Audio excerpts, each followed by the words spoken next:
Pinagbibigyan lang kita, antingero. Wala ka pa sa kalingkingan ng mga antingerong nakalaban namin.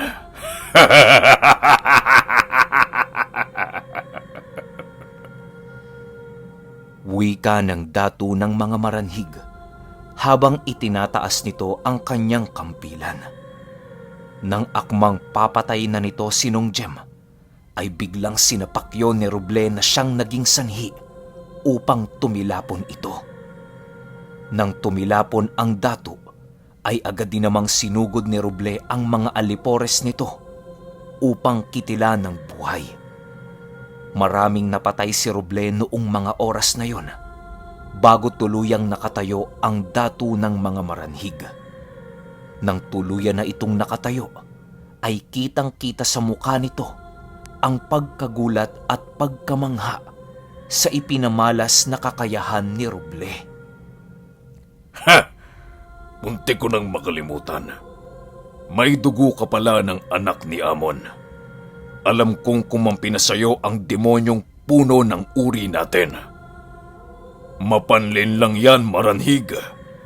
Hindi yan didikit sa'yo kung wala yang kailangan. Tayo na mga kasama! Bumalik na tayo sa ating baryo! Wika ng datu ng mga maranhig. Nagpahinga na lamang ng malalim si Ruble nang marinig nitong paatras na ang kanilang mga kalaban. Naniniwala siyang pagsubok pa lamang yon sa kanya ng datu ng kanyang uri. Matapos ang lahat ng ganap, ay nanatili pa rin sila Nongjem sa kanilang pwesto dahil maaaring panlilin lang lamang yon ng datu upang patayin sila ng walang kalaban-laban. Nang tuluyan ng makaalis ang grupo ng kanilang kalaban, ay doon pa lamang napagpasyahan ng dalawa na bumalik na sa loob ng kanilang tahanan. Ruble, huwag kang papakasiguro dyan sa demonyong kasangga mo. Maaaring tinutulungan ka lamang niyan dahil meron niyang gustong makuha sa'yo. Palagi mong tatandaan na ang demonyo ay kayang magbalat kayo bilang isang anghel. Wika ni Nongjem pagpasok nila ng kanilang tahanan. Oho, Nongjem, huwag kayong mag-alala. Di ko inaalis sa aking isipan ang posibilidad na yan. Sagot naman dito ni Ruble.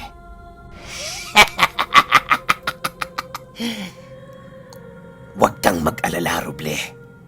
Kakampi mo ko. Di ako tutulong sa'yo kung hindi ko nakikita ang potensyal mo bilang isang nilalang na merong kakayahang pamunuan ang uri mo. Huwag kang mag-alala, Ruble. Malalaman mo rin balang araw. Wika ng demonyong kaibigan ni Ruble sa kanyang isipan. Ipinagsawalang bahala na lamang yon ni Ruble dahil nais na niyang makapagpahinga. Mas pinili na niyang hindi pag-usapan ang demonyong yon dahil nakatulong naman yon sa kanila kahit papaano. Kung wala kasing ibinigay na tulong ang demonyong yon sa laban nila kanina, ay maaari nila yung ikamatay.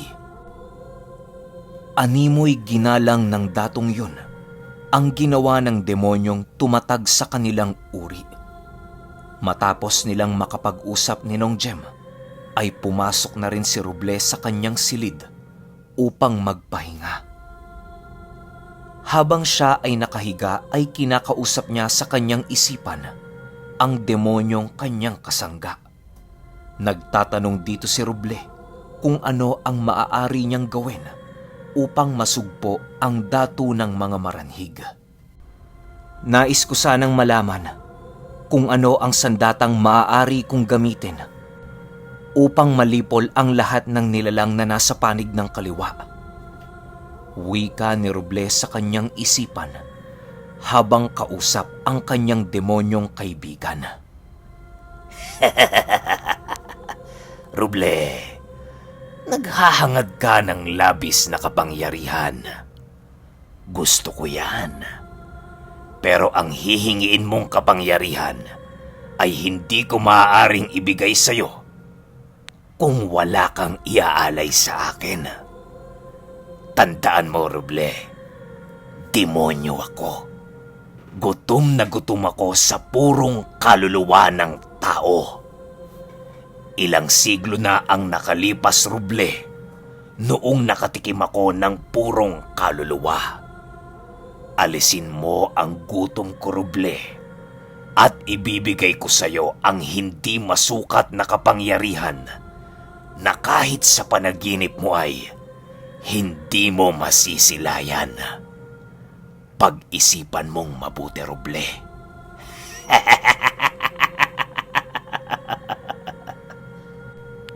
At ito pa, kailangan mong talunin ang kampilan, Roble, bago mo magapi ang dato ng mga maranhig. Ang makakatalo sa kampilang yon ay ang sandatang ginamit ng sinaunang antingerong nakatalo sa uri mo. Ang kalis na itinago ng mga antingerong yon ay makakatalo sa dato ng mga maranhig. Kaya kitang gabayan kung saan ito, pero hindi basta-basta makukuha ang armas na yon dahil sa mga mahikang nakapalibot dito. Maliban pa sa mga patibong sa lugar na yon, ay ang tagapagbantay nitong isang nilalang na ginawa ng mga sugo ng Panginoon. Magiging mahirap ito para sa iyo dahil nasa panig ka ng kaliwa. Huwag kang papakasiguro, Roble, na madali ang gagawin mong misyon upang makuha ang kalis na yon.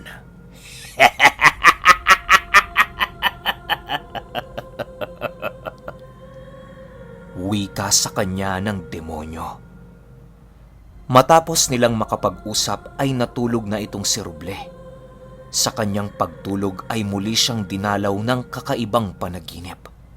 Animoy ang panaginip niya noong mga panahong yon ay isang digmaan ng mga maranhig at ng mga taong merong kakayahang umibabaw sa mga ordinaryong tao. Hindi niya yon nabasa sa libro ni Nong Jem, kaya napakalaking palaisipan para kay Roble ang pangitaing yon. Ayon kay Roble, matapos madakip si Amon ay bumalik din naman kaagad ang ama at hukbo nito sa kanilang tribo. Ipinagpatuloy ng mga ito ang pamamahala nila sa lahat ng mga nilalang na naninirahan sa lugar na sakop ng kanilang kapangyarihan. Halos maubos na ang mga normal na tao sa buong dinagat dahil sa araw-araw na pagpatay ng mga ito. Kahit pilit na magkubli ng mga ordinaryong tao sa lugar na yon, ay hindi pa rin nila matatakasan ang malaasong pang-amoy ng mga maranhig. Hanggang sa merong isang lalaking naglakas loob na umalis sa dinagat upang makahingi ng tulong sa kahit sinong nilalang na merong kakayahang gapiin ang mga maranhig. Ilang dagat at isla ang tinawid ng lalaking yon upang makahingi ng tulong. Nang makarating siya sa isang islang napakahiwaga, ay doon na nakabalik ang kanyang lakas ng loob na makakaya ng mga taong naroon ang malipol ang mga lahi ng maranhig. Hindi kilala ni Roble ang lalaking yon, pero kasabay siya sa lahat ng paglalakbay na ginawa ng misteryosong lalaking yon. Animoy isa sila ng katauhan noong mga oras na yon. Pagdating ng lalaking yon sa isla, ay doon niya unang nasaksihan ang mga nilalang na bagong-bago sa kanyang paningin. Hindi matukoy ni Roble ang islang yon dahil sa kakaiba ang itsura nito. Animoy isang tambak lang yon ng lupa na pwedeng panirahan ng kokonting tao. Nasa gitna pa yon ng karagatan, kaya pala isipan talaga kay Roble kung ano ang pamumuhay ng mga taong naroon. Nang makarating sa isang tribo ang lalaking naglalakbay, ay doon niya nasilayan ang ginagawang kakaiba ng mga taong naninirahan doon. Ang ibang mga kalalakihan ay nagsasanay at ang mga babae naman ay abala sa gawaing bahay. Ang nakakapagtaka lang sa lugar na yon ay ang di kapani-paniwalang abilidad ng mga ito sa kanilang estilo ng pakikipaglaban. Gumagamit sila ng elemento ng kalikasan sa kanilang pagsasanay. Nang makita ng lalaking yon ang kakayahan ng tribo, ay kinumbinsi niya ang mga ito na ipagtanggol ang kanilang lupain. Ilang taong nanirahan doon ang lalaki upang maging alipin ng mga ito, kapalit ang paglipol sa mga maranhig na namumuno sa kanilang lugar. Dahil sa kabaitan ng apo sa lugar na yon, ay pinaunlakan nito ang kahilingan ng lalaking yon.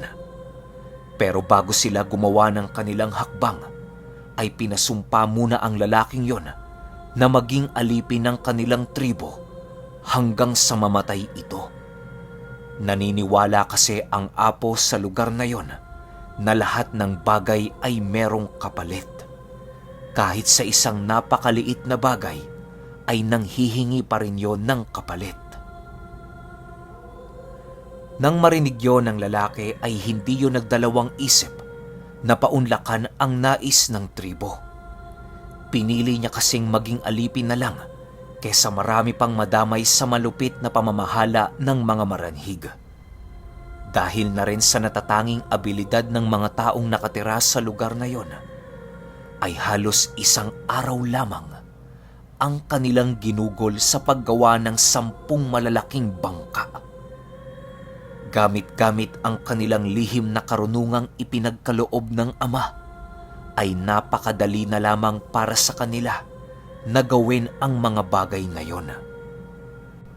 Nang nakapaghanda na sila sa kanilang gagawing paglalakbay, ay pinili na muna nilang palipasin ang gabing yon dahil sa kanilang paniniwala. Ayon pa kay Rublina, rinig na rinig niya ang pangungusap ng mga yon tungkol sa kanilang ginawang plano. Habang naglalakad ang lalaking napasukan ng wisyo ni Ruble, ay doon ito nakita ang apo ng tribong yon. Ang apong yon ay merong isang sandatang nakalagay sa kanyang bewang na labis-labis na ikinasilaw ni Ruble. Kahit nasa taguban pa ang kalis na yon, ay talaga namang nakakasilaw ang liwanag nito dahil sa isa siyang nilalang na nasa panig ng kaliwa. Doon niya din tuluyang naunawaan na ang kalis ay isang sandatang maihahalin tulad mo sa isang kampilan. Magkaiba lang ang disenyo pero marami ang pagkakaparehas nito. Pagsapit ng umaga ay doon na nga naglakbay ang tribong yon. Napakadali lang sa kanilang maglakbay sa karagatan dahil sa kaisa sila ng kalikasan. Nang marating na nila ang dinagat, ay doon na sila gumawa ng kauna-unahang hakbang. Pagbaba nila ng kanilang bangkang sinakyan, ay agara naman nilang inayos ang kanilang hanay. Ang mga antingerong nauna sa hanay ay bihasa sa kombateng pisikal. At ang nasa gitna naman ay ang mga antingerong bihasa sa paggamit ng mga elemento ng kalikasan. Ang nasa hulihan ay ang kanilang apo at ang mga pinagkakatiwalaang mandirigma nito. Doon din napabilang ang lalaking napasukan ng wisyo ni Ruble. Pagdating nila sa kuta ng mga maranhig, ay nadatna nila ang mga ito na nagkakatay ng tao kahit tirik na tirik ang araw. Doon na lumabas ang galit ng mga antingero sa kanilang brutal na nasaksihan.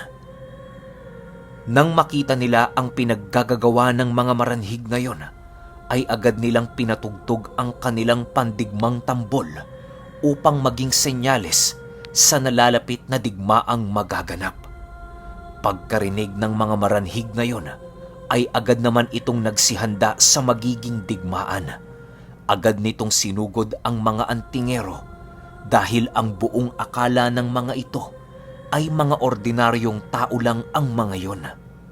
Nang papalapit na ito sa kinaroroonan ng mga antingero, ay bigla silang nagulat nang pinaulanan sila ng apoy, kidlat, bato, delubyo na unang beses pa lang nilang naranasan. Ang dilubyong pinakawalan ng apo ng tribong yon ay punong-puno ng kaluwalhatian ng Panginoon.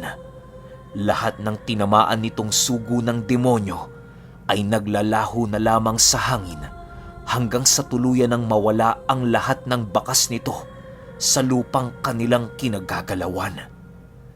Napakatindi ng mga naganap sa digmaang yon, pero dehado talaga ang mga maranhig dahil sa lalim ng karunungang taglay ng mga antingerong yon. Kahit anong pilit ng datu ng mga maranhig na gamitin ang kanilang mutya, ay hindi pa rin yon umubra dahil wala silang lakas na lapitan ang mga antingerong yon. Nagpupumilit silang makalapit pero hindi nila nakakaya ang mga ibinabato sa kanila ng mga elemento ng kalikasan. Animoy hindi lang antingero ang kalaban ng mga maranhig noon, bagkus ay maging ang kalikasan ay naging kalaban na din nila. Nang akmang pupugutan na ang datu ng mga maranhig, ay bigla na lamang nagising si Roble dahil sa pagyugyog sa kanya ng kanyang maestro. Hoy Roble, gising na. Kanina ka pa dyan tulog mantika. Marami ka pang gagawing trabaho. Yung hukay na tinabunan ng mga maranhig, aayusin mo pa yon. Wika ni Nong Jem, pagmulat ni Roble.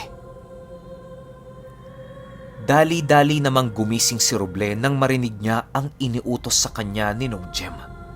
Nagkape na muna siya saglit at agad namang ipinagpatuloy ang kanyang trabaho para sa araw na yon.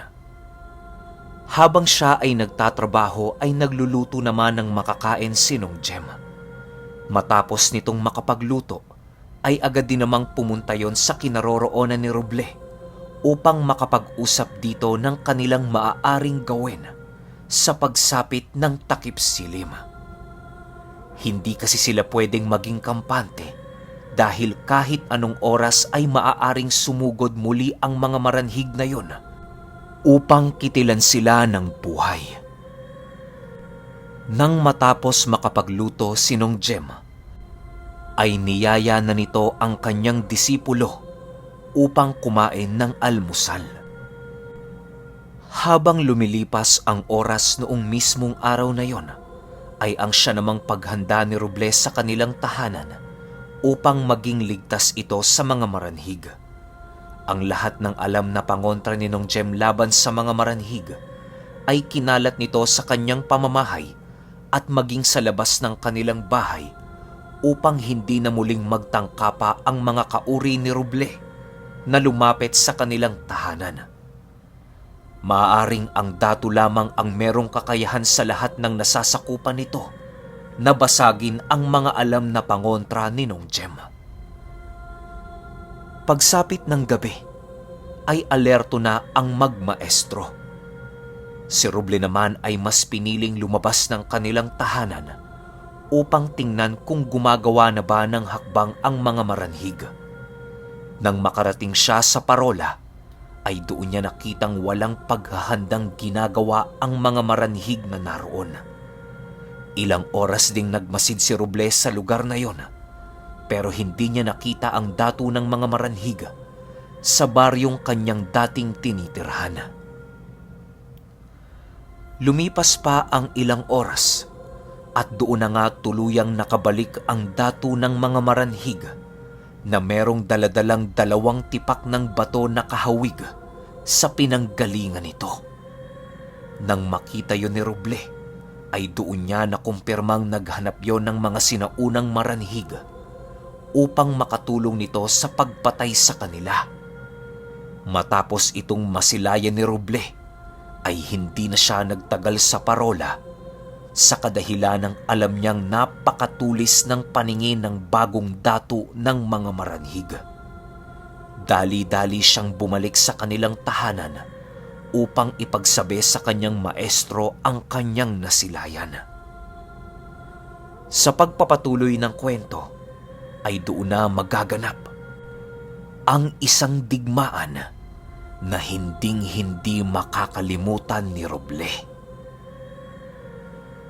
Okay, wala pa tayong Maranhig 15? So baka isa lang na muna natin yung Goyang. Kwento yon mula kay JR. Comment naman kayo ng G Goyang kung trip nyo habang wala pa tayong Maranhig 15. Yun lang. Salamat.